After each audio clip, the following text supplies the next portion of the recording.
Of all the cooking terms, boil is one of the most common that you'll run into when you cook a lot. And you may think that that's a simple term to know. Who doesn't know how to boil?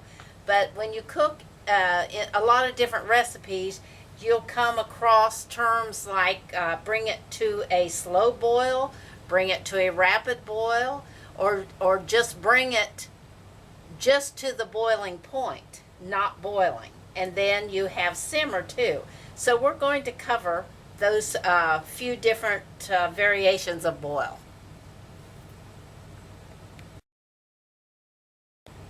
I have a pan of water on here, and right now it is just to the boiling point. And the way you know that, you'll see it steaming, but in the bottom of the pan you will also see some bubbles.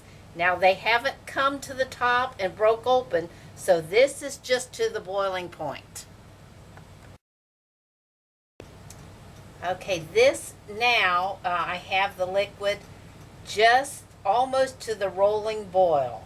And you'll know that when those bubbles at the bottom rise up to the top and break open. Now the rolling boil you'll run across in a lot of candy recipes.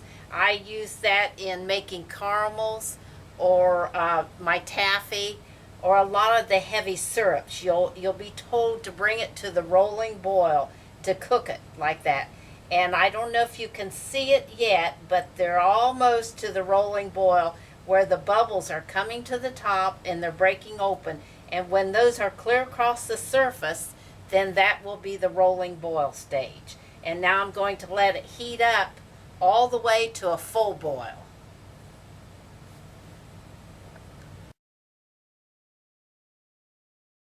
Okay, I have my liquid at a full boil now. And some of the things you'll use this full boil for, if you're boiling eggs, you'll want to bring it to a full boil before you put it in. Also, if you're cooking potatoes, you will bring your potatoes and water to a full boil. And it's good to maintain this full boil. You may have to turn the temperature down slightly, but you want to maintain a good boil. The eggs, it helps to keep the peel from sticking to the eggs. And also with the potatoes, it keeps the potatoes from getting soggy. So you want to, even if you have to turn it down to keep it from boiling over, you want to maintain a full boil. Now, sometimes when you're making soups or stews, the recipe will say bring it to a boil, but then you want to reduce the heat to simmer.